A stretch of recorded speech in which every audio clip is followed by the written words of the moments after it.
Hello, नमस्कार। पूरे देश भर को मेरी तरफ से पीयर लॉ क्लासेस की तरफ से छठ महापर्व की ढेर सारी शुभकामनाएँ। मित्रों, ग्रामीण चिकित्सक का विषय जो है काफ़ी गहराता जा रहा है। हमारे पास जो कॉल्स आ रहे हैं, व्हाट्सएप आ रहे हैं या अन्य जो फीडबैक्स आ रहे हैं, उससे ये पता चल रहा है कि ग्रामीण चिकित्सकों के बारे में हमें वीडियो जो है, एक बेहतर वीडियो की सख्त ज़रूरत हमें लग रही है और उसको देखते हुए ये वीडियो हम लाए हैं।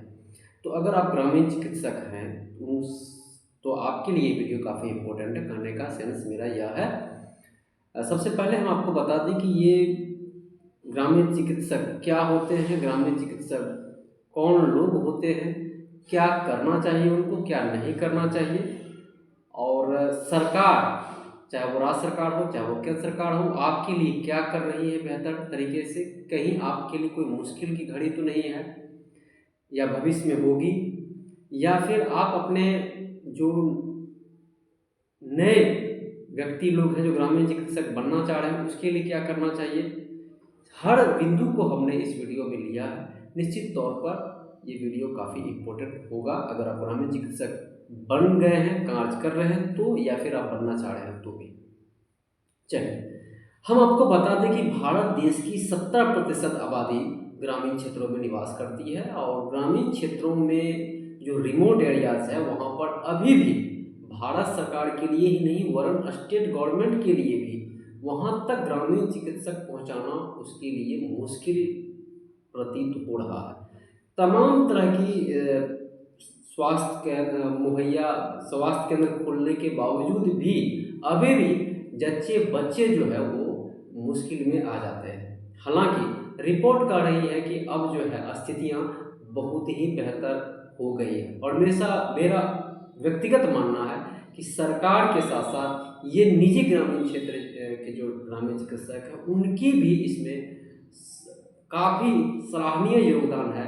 सरकार का जो रिपोर्ट है कि ग्रामीण क्षेत्रों में अब जो है नवजात बच्चों का जो मोर्टली रेट जो है वो काफ़ी घट गया है और अब सरकार बेहतर स्थिति में है।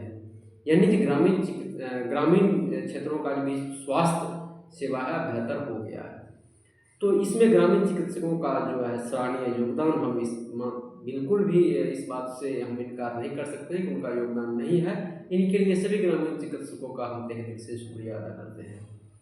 मित्रों, आए दिन किसी न किसी स्टेट गवर्नमेंट में ग्रामीण चिकित्सकों के प्रति आक्रोश बढ़ जाता है और तमाम तरह की जो है अखबारों पेपर में और मीडिया में इस तरह की नकारात्मक खबरें जो है फैल जाती हैं। इससे हमारे ग्रामीण चिकित्सक सकते में आ जाते हैं। हर स्टेट कभी न कभी, कभी 2 साल पे, कभी 4 साल पे, कभी 5 साल पे किसी न किसी बातों को लेकर उन पर जो है फब्तियाँ कस देते हैं।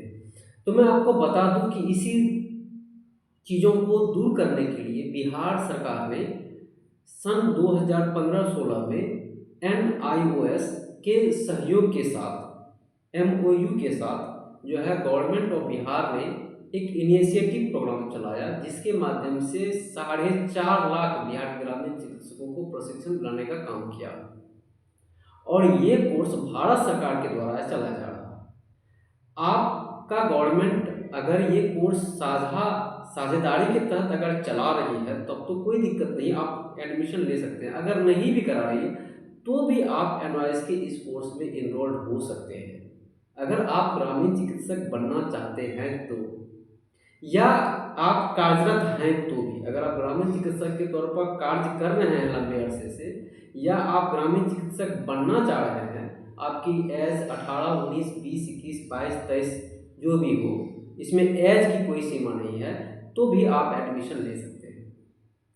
NIOS का पोर्टल है voc.nios.ac.in। आप उस पर डायरेक्ट ऑनलाइन रजिस्ट्रेशन करेंगे, एडमिशन आपको मिल जाएंगे। वहाँ पे लिंक आएगा स्टडी सेंटर का। आप जिस भी स्टेट के हो, आप दूसरे स्टेट में भी अगर आपका स्टडी सेंटर मिल रहा है तो एक्टिव स्टडी सेंटर पे आप ऑनलाइन एडमिशन लेंगे। 50% फीस जो है उसी वक्त पेड हो जाता है ऑनलाइन। 50% फीस जो है आपको जाके स्टडी सेंटर पे जमा करना होता है। बहुत ही सिंपल, एकदम इलास्टिक लचीला है। इसका एडमिशन प्रोसीड्योर और सालों भर एडमिशन ओपन रहते हैं। मित्रों, कोर्स पूरा हो जाने के बाद आपको NOIS एक मार्कशीट देती है और एक प्रोविजनल सर्टिफिकेट देते हैं, एक आइडेंटिटी कार्ड भी एडमिशन के उपरांत आपको मिल जाते हैं। ये इस बात का ये उद्देश्य होता है इस कोर्स के पीछे का कि आप ग्रामीण चिकित्सकों के तरह जो आप बेहतर काम करेंगे, जैसे कि ग्रामीण क्षेत्रों में बर्न का केसेस हो, पानी में डूबने का केसेस हो, इलेक्ट्रिक शॉक का केस हो, किचन में किसी प्रकार का गैस चूल्हा में विस्फोट हो गया या झुलस गया कोई आग से, तो वो एक इशू हो सकता है। एक्सीडेंट का इशू हो सकता है।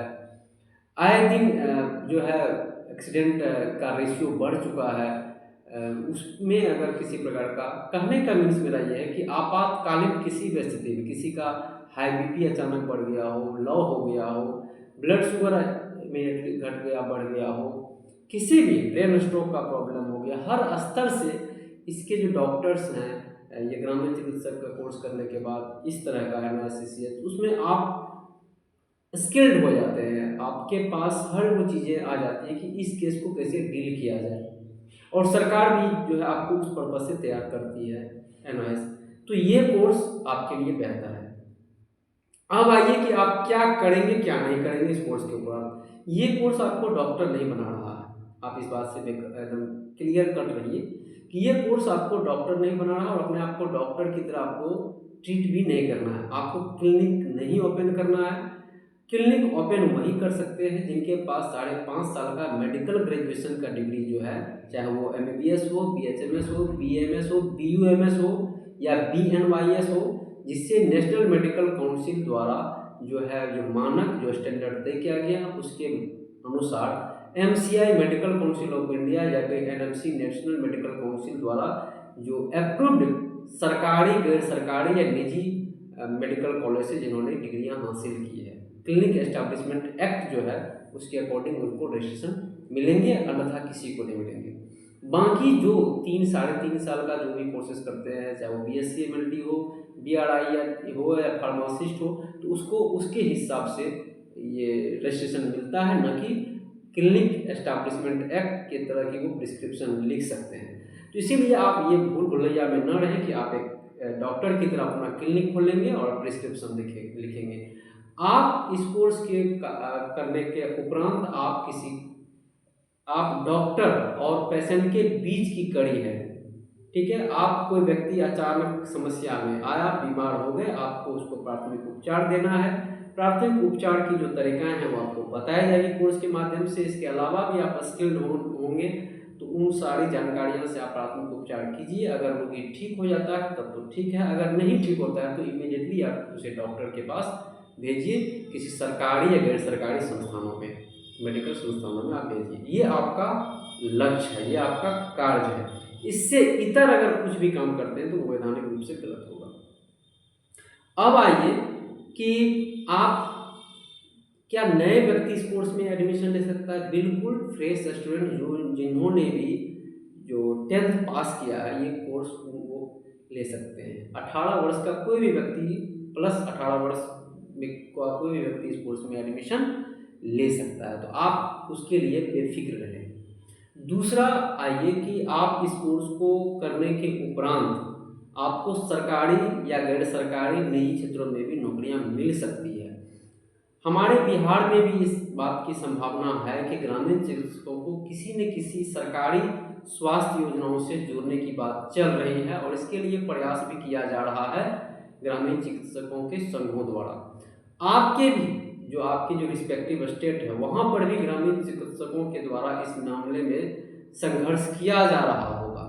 आप यह जब कोर्स कर लेते हैं तो आप भी मुख्य धारा के ग्रामीण चिकित्सक कहलाएंगे, और आपकी बातों को सरकार समझ भी रही है, मान भी रही है। उनके लिए ग्रामीण क्षेत्रों में चिकित्सा सुविधाएं मुहैया कराना एक लक्ष्य का विषय है।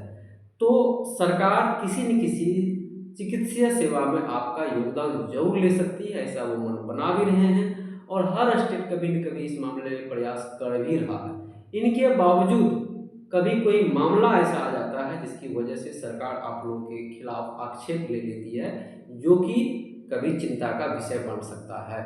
या बन जाता है। तो आए दिन अगर आप इस तरह की समस्या में नहीं पड़ना चाहते हैं तो आपके लिए सबसे बेस्ट है कि आप जो वैधानिक प्रक्रिया है उसका पालन करें। आप सीसीएच कोर्स करें एनओएस से। इस CCH certificate in community health course करने के बाद आप मान रूप से ग्रामीण चिकित्सक कहलाएंगे। कंडीशन ये है कि आप अपने आप को एज ए डॉक्टर की तरह अपने आप को प्रस्तुत न करें, मतलब क्लिनिक खोल के रजिस्ट्रेशन की आप डिमांड नहीं कर सकते, इसमें कोई रजिस्ट्रेशन आपका नहीं होगा। क्यों? क्योंकि इसमें आपको मेडिकल डिग्री या नहीं है। दूसरी बात, अब आइए, इसमें कुछ तय की गई मेडिसिन्स हैं, कुछ तय किए गए इसमें कुछ प्रोसीड्योर है जो आपको बताया जाता है। इस कोर्स को करने के बाद इतने सारी चीज़ों का ही आप उपयोग कर सकते हैं, तो वो सारी चीज़ें अलग है। इसमें कुल 3 विषय है। इसमें 3 विषय में एक मानव शरीर क्रिया विज्ञान, दूसरा है माता और नवजात बच्चों, गर्भवती महिलाएं और उससे बच्चे, जो गर्भवती के बाद जो बच्चे आएंगे उनका केयर के से पूरी जानकारियाँ हैं इसमें।